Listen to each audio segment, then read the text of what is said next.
பாடம் 2 ஒழுக்கம். திருமறை பகுதி உபாகமம் 5 7-21, மத்தேயு 5 20-30 வரை, எபேசியர் 4 17-32 வரை. நோக்கம்: கிறிஸ்துவை பின்பற்றுகிறவர்கள் நல் ஒழுக்கம் நிறைந்தவர்களாக வாழ வேண்டும்.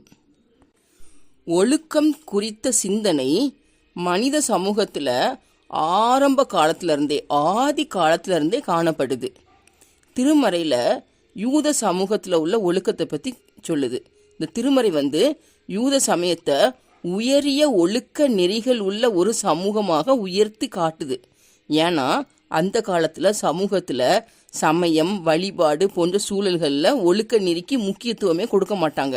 அந்த மாதிரியான ஒரு சூழ்நிலையில் யூத சமயத்தில் கட்டுப்பாடான சமூக வாழ்வு, குடும்ப வாழ்வு, சமய வாழ்வு இவை எல்லாத்துக்குமே சிறப்பான சட்டங்களை கொண்டதாட்டி இந்த யூத சமயம் அமைந்தது. ஆனால் இயேசு கிறிஸ்துவின் போதனைகள் இது எல்லாத்தையும் கடந்து நிறைவான ஒழுக்க நெறிகளை மனித சமூகத்துக்கு கொடுக்குது. இயேசப்பாவுடைய போதனைகள் எல்லாமே மனித சமூகத்தை நிறைவான ஒழுக்க நெறியில் வழி நடத்துறதாட்டு இருந்துச்சு. இந்த ஒழுக்கத்தை குறித்து மொத்தம் நம்ம 3 தலைப்பில் பார்க்க போகிறோம்.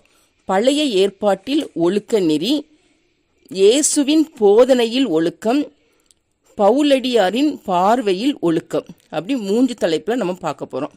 ஃபஸ்ட்டு பழைய ஏற்பாட்டில் ஒழுக்க நெறி. திருமறையில் பழைய ஏற்பாட்டு காலத்தில் ஒழுக்க நெறிக்கு அடிப்படையாக அமைந்தது எதுன்னா இறைவன் கொடுத்த 10 கற்பனைகள். இறைவன் இஸ்ரவேல் மக்கள் எகிப்திலிருந்து அடிமைத்தனத்திலிருந்து அவங்கள மீட்டு மோசேயின் தலைமையின் கீழே ஒரு சமூக அமைப்பாக கூட்டப்பட்டு வந்த அந்த காலத்தில் அவங்களுடைய வாழ்வை சீர்படுத்துவதற்காகவும் கட்டுக்கோப்பான சமூக அமைப்பை உருவாக்குவதற்காகவும் தான் இந்த 10 கற்பனைகளை இறைவன் இஸ்ரவேல் ஜனங்களுக்கு கொடுத்தாரு. இந்த 10 கற்பனைகளும் ஜனங்களுக்கு எந்த மாதிரியான வழிமுறைகளை கொடுத்ததுன்னா மொத்தம் 3 பாயிண்ட்ஸு. சமய சமூக குடும்ப வாழ்வில் ஒருவன் நல்ல ஒழுக்கத்துடன் வாழ்வதற்கும், பிறரது உரிமைகளை மதித்து இணைந்து வாழ்வதற்கான நல்ல சமூக அமைப்பை கட்டி காப்பதற்கும், சமய அமைப்பில் உள்ள சீர்கேடுகள் மூட நம்பிக்கை இவையெல்லாம் நீக்கி அறிவு தெளிவுடனும் ஒழுக்கத்துடனும் இறைவனை வழிபடுவதற்கான வழிமுறைகளை இந்த 10 கற்பனைகள் தருகிறது. கற்பனைகளில் முதல் 4 கற்பனைகளும் தெய்வ வழிபாட்டினை வலியுறுத்துது. 7ஆம் நாளை ஓய்வு நாள் என அறிவித்து அதில் வீட்டின் தலைவன் மட்டுமல்லாது மனிதர்கள் முதல் மிருகங்கள் வரை வீட்டிலுள்ள அனைத்து உயிர்களுக்கும் ஓய்வு கொடுக்கப்பட வேண்டும் என்ற சமூக நீதியும் இறை வழிபாட்டோடு இணைந்து கொடுக்கப்பட்டுள்ளது. தொடர்ச்சியாக வரக்கூடிய 5-10 கற்பனைகளும் குடும்ப அமைப்பும் சமூக அமைப்பு கட்டுக்கோப்பாக வாழ்வதற்கான உயரிய கட்டளைகளாக அது கொடுக்கப்படுகிறது. இறைவனோடு இஸ்ரவேல் மக்கள் செய்து கொண்ட உடன்படிக்கையின் பிரமாணமாக இந்த கற்பனைகள் காணப்படுகிறது. இந்த கற்பனைகளுக்கு விளக்கமாக பல்வேறு சட்டத்திட்டங்கள் கொடுக்கப்பட்டன. இந்த சட்டத்திட்டங்கள் எல்லாமே 5 ஆகம நூல்களாகிய ஆதி ஆகமம், யாத்ராகமம், லேவியராகமம், எண்ணாகமம், உபாகமம் இவற்றில் பரவி கிடக்குது. அதுக்கப்புறம் பிற்காலத்தில் நீதிமொழிகள் நூல் மக்களின் ஒழுக்க நெறி வளர்ச்சிக்கு ஒரு பகுதியாட்டு அமைந்தது. அதுக்கப்புறம் அதனை தொடர்ந்து தீர்க்கதரிசிகள் காலத்தில் ஒழுக்க நெறி வாழ்வு பற்றிய அறைகூவல் கடவுளின் வார்த்தைகளின் வழியாட்டு அந்த தீர்க்கதரிசிகள் தெளிவாக கூறுகிறாங்க. ஆமோஸ், மீகா, ஏசாயா போன்ற தீர்க்கதரிசன நூல்களில் இதை நம்ம பார்க்கலாம். எளியவர்களை ஒடுக்குதல், லஞ்சம் வாங்குதல், அநீதியான செயல்களை செய்தல், ஆடம்பர வாழ்க்கை, பாலியல் சார்ந்த ஒழுக்கக்கேடுகள் இவற்றையெல்லாம் இந்த தீர்க்கதரிசிகள் கண்டிக்கிறாங்க. இந்த மாதிரி தவறுகளை செய்தா கடவுள் தேசத்தை தண்டிப்பார்னு சொல்லி எச்சரிக்கை கொடுக்குறாங்க. இது இவ்வளவும் பழைய ஏற்பாட்டில் உள்ள ஒழுக்க நெறிகள். 2வது இயேசுவின் போதனையில் ஒழுக்கம். ஏசப்பாவுடைய போதனையில் மனித வாழ்வின் அடிப்படையாக காணப்படுவது எதுனா அன்பு. இந்த அன்பை முழுமையாக பாதுகாக்கிறது தான் ஒழுக்கம். மனிதனுடைய வாழ்க்கையில் எப்பெல்லாம் அன்பற்ற செயல் நடைபெறுகிறதோ அப்பெல்லாம் இந்த ஒழுக்கம் சீர்குலைகிறது.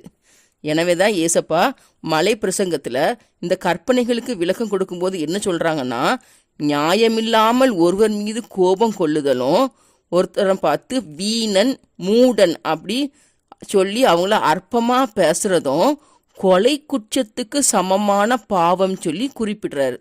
அதுக்கப்புறம் ஒருவன் ஆலயத்தில் காணிக்கை படைக்க வரும்போது தன் சகோதரனோடு அவனுக்கு ஒரு நல்ல உறவு இல்லாத சூழ்நிலை இருந்துச்சுன்னா என்ன பண்ணணும்னா, ஃபஸ்ட்டு காணிக்கையை பலிபீடத்தில் அப்படியே வச்சுட்டு அவன் ஃபஸ்ட்டு என்ன பண்ணணும், தன் சகோதரனோடு ஒப்புரவாகிட்டு அதுக்கப்புறம் உன் காணிக்கையை செலுத்துன்னு சொல்லி ஏசப்பா சொல்கிறாங்க. ஏன்னா நம்ம சகோதரர்கள்ட்ட அன்பாக இருந்தால் தான் நம்மளால் ஒழுக்கமாக இருக்க முடியும். சரியா? மற்றவங்கள காயப்படுத்தாமல் நம்ம அன்பு செலுத்தினா மட்டும்தான் நம்மளால் ஒழுக்கமான வாழ்க்கை வாழ முடியும்னு சொல்லி ஏசப்பா மலை பிரசங்கத்தில் குறிப்பிடுறாங்க. அதே போல் இன்னொரு விஷயம் என்னதுன்னா, இயேசுவின் பார்வையில் ஒழுக்க வாழ்வுக்கு அடிப்படையாக இருப்பது இதயம். இந்த இதயத்தை தூய்மையாக வச்சுருந்தாதான் நம்ம ஒழுக்கமாக வாழ முடியும். ஏன்னா மனிதனின் உள்ளத்திலிருந்து பொல்லாத சிந்தனைகள், விபச்சாரம், வேசித்தனம், கொலை, களவு, பொருளாசை, துஷ்டத்தனம், கபடு, காம விகாரம், வன்கண், தூசணம், பெருமை, மதிக்கேடு போன்ற இந்த எல்லா செயல்களுமே செய்கிறதுக்கு தூண்டுறது எதுனா இந்த இதயம்தான். அதனால தான் இந்த உள்ளத்தை தூய்மையாக வைத்திருக்கணும். அப்போ தான் நம்மளால் ஒரு ஒழுக்கமான வாழ்க்கை வாழ முடியும்னு சொல்கிறாங்க. அதே போல் விபச்சாரத்தை பற்றி ஏசப்பா சொல்லச்சில என்ன சொல்கிறாங்கன்னா, ஒரு பெண்ணை இச்சையோடு பார்க்கிறவன் தனது உள்ளத்தில் அவளோடு விபச்சாரம் செய்தாயிற்றுன்னு சொல்கிறாங்க. அந்த அளவுக்கு உள்ளத்தை தூய்மையாக வச்சுருக்கணும்னு சொல்லி ஏசப்பா குறிப்பிடுறாங்க. அப்படி நம்ம உள்ளத்தை தூய்மையாக வைக்கும்போது தான் பசுத்த ஆவியானவர் நம்ம இதயத்தில் தங்குவாங்க. நம்ம உள்ளத்தில் தங்கி நம்மளை தூய்மையான வாழ்க்கைக்கு வழி நடத்துவார். இதுதான் இயேசுவின் போதனையில் ஒழுக்கம். அடுத்தது 3வது, பவுலடியாரின் பார்வையில் ஒழுக்கம். பவுலடியார் ஒழுக்க வாழ்வு குறித்து தனது நிருபத்தில் கண்டிப்பாகவும் தெளிவாகவும் எழுதுகிறார். பவுலடியாருடைய கருத்தும் இயேசு கிறிஸ்துவின் கருத்தும் முழுமையாக இணைந்து நிற்கிறது. இந்த ஒழுக்கமான வாழ்வை குறித்து பவுலடியார் என்ன சொல்றாருன்னா, தேவனுடைய சாயலான நீதி பரிசுத்தம் என்ற புதிய மனிதனை தரித்து கொள்ளக்கூடிய வாழ்வு தான் ஒழுக்கமான வாழ்வுன்னு சொல்லி பவுல் குறிப்பிடுறாரு. இந்த புதிய மனிதனை நம்ம தரித்து கொள்ளணும்னா நமக்கு இருக்க வேண்டிய பண்புகள் என்னலாம்னா, உண்மை பேசுதல், கோபத்தை கட்டுப்படுத்துதல், உழைத்து சம்பாதித்தல், தகுதியான வார்த்தைகளை பேசுதல், மனக்கசப்பு, கோபம், மூர்க்கம், கூக்குரல், பழிச்சொல் போன்ற தீய குணங்களை விட்டு ஒருவருக்கொருவர் நன்மை செய்து பரிவு காட்டும்படி பவுல் ஆலோசனை கூறுகிறார். அதுவும் இல்லாமல் இந்த நற்பண்புகளுக்கு ஆதாரமாக என்ன சொல்கிறாருன்னா, கிறிஸ்து நம்மை மன்னித்தது போல நாமளும் பிறருக்கு மன்னிக்க வேண்டும் சொல்லி ஆலோசனை கூறுகிறார். கடைசியாக சிந்தனை. கிறிஸ்தவ வாழ்வில் இயேசு கிறிஸ்து எதிர்பார்க்குற அளவுக்கு நம்ம உள்ளத்தை தூய்மையாட்டு காத்து கொள்றதுக்கு தான் நாம் அழைக்கப்பட்டிருக்கோம். அப்படி நம்ம தூய்மையாக நம்ம உள்ளத்தை காத்து கொள்ளணும்னா ஃபஸ்ட் நம்ம என்ன பண்ணணும்னா, நம்ம முழுமையாட்டு கடவுளிடம் நம்மை ஒப்பு கொடுத்து அவருடைய சாயலாகி அந்த புதிய மனிதனை நம்ம தரித்து கொள்ளணும். அப்போ கடவுள் எதிர்பார்க்குற அந்த ஒழுக்கமான வாழ்க்கை நம்ம கிட்ட வெளிப்படும்.